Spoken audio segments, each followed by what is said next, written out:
Bienvenue sur votre chaîne préférée Akhbar al-Bled de Hassan Atlemsen. Éternel mensonge du président algérien Abdelmjid Tebboune et nouvelle gifle de l'Espagne à Alger. L'Algérie qui dit ne jamais s'immiscer dans les affaires internes du Maroc. L'Algérie qui dit être innocente de toute atteinte à l'intégrité territoriale du Maroc. L'Algérie qui dit ne pas avoir aucun lien avec le Polisario. Et c'est toujours la même Algérie qui complote toujours contre le Maroc. Le dernier en date, celui fait au Pérou, après celui de Tunisie. Le Pérou qui a demandé au Maroc une corruption officielle de 150 000 tonnes d'engrais pour revenir sur sa décision complotée avec l'Algérie, celle de la nouvelle reconnaissance du Polisario. Cette fois, le président Abdelmjid Tebboune lance un grand mensonge en pleine réunion officielle, un mensonge au sujet du Sahara marocain, où Tebboune a annoncé une évolution de la position de l'Espagne, mais la réaction de Madrid n'a pas tardé, constituant une nouvelle humiliation pour le régime dictateur d'Algérie.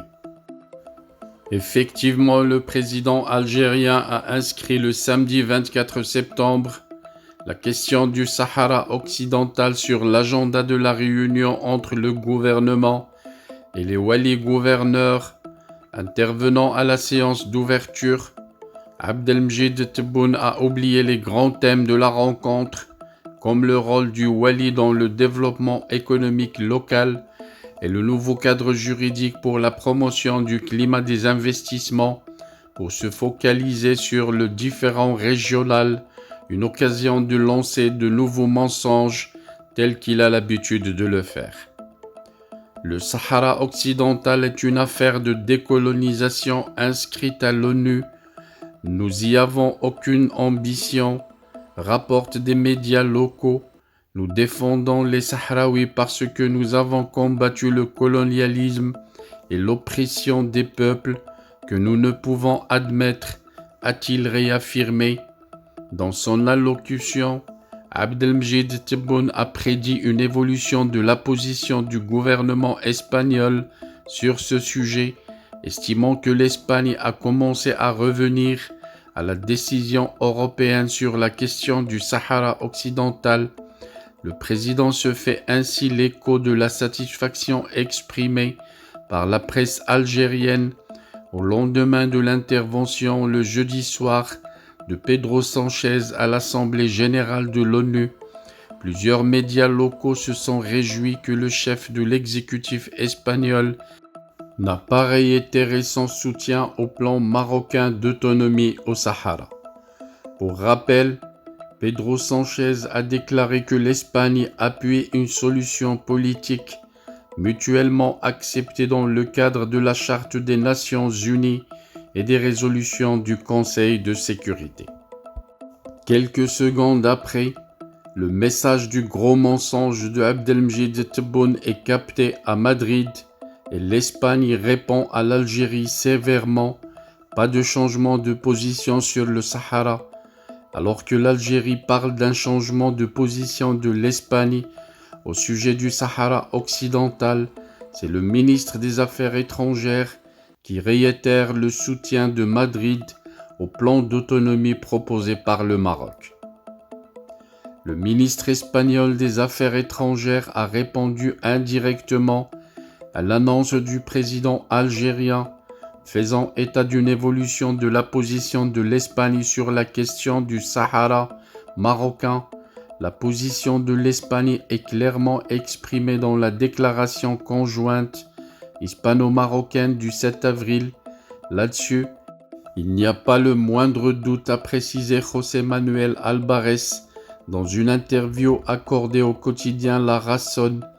La déclaration conjointe est une feuille de route qui va se développer et appeler à durer dans le temps. Le grand objectif est de maintenir l'amitié avec le Maroc. C'est une réalisation dont on parle peu, a-t-il indiqué.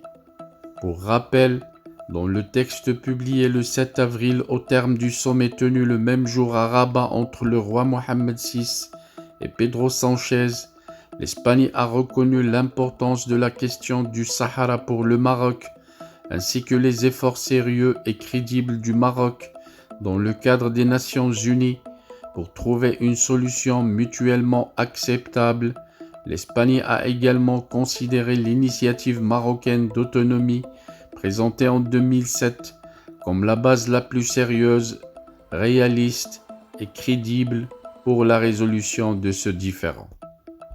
Depuis, le chef de la diplomatie a affirmé que la position de son gouvernement n'a pas changé. Nous l'avons réitéré à maintes reprises. Elle consiste en la recherche d'une solution politique mutuellement acceptée dans le cadre des Nations Unies, une position que le président du gouvernement a revendiquée depuis la tribune de l'Assemblée générale des Nations Unies, a souligné Alvarez. Pedro Sanchez a déclaré jeudi soir aux Nations Unies que l'Espagne appuie une solution politique mutuellement acceptée dans le cadre de la Charte des Nations Unies et des résolutions du Conseil de sécurité. Le ministre des Affaires étrangères a par ailleurs insisté sur le respect de son pays, de la centralité de l'ONU à examiner ce sujet et sur l'appui à l'envoyé personnel du secrétaire général de l'ONU pour le Sahara marocain, en vue de parvenir à un règlement aux différends régionaux, une ligne politique que défend également le Maroc. En revanche, l'Algérie et le Polisario réclament un rôle de l'Union africaine dans le règlement de ce problème. Hier, le président algérien Abdelmjid Tebboune a annoncé un grand mensonge, une évolution de la position du gouvernement espagnol sur la question du Sahara, estimant que l'Espagne a commencé à revenir à la décision européenne sur la question du Sahara occidental. Le chef de l'État se fait ainsi l'écho de la satisfaction exprimée par la presse algérienne au lendemain de cette intervention de Pedro Sanchez à l'Assemblée générale de l'ONU. Plusieurs médias locaux se sont réjouis que le chef de l'exécutif espagnol n'ait pas cité son soutien au plan marocain d'autonomie au Sahara. Les précisions de José Manuel Alvarez à La Razón sur ce sujet vont sûrement choquer le président Tebboune. Elles ne sont pas sans rappeler ses dernières déclarations sur Radio Cadena Ser le 25 août dernier, suite aux propos de Josep Borrell, annonçant que l'Espagne serait en faveur de l'organisation d'un référendum d'autodétermination au Sahara occidental. Voilà donc, Abdelmjid Tebboune et les dictateurs du régime algérien peuvent continuer à raconter leurs mensonges jusqu'à la fin du monde. Le Maroc est dans son Sahara et le Sahara est dans le Maroc.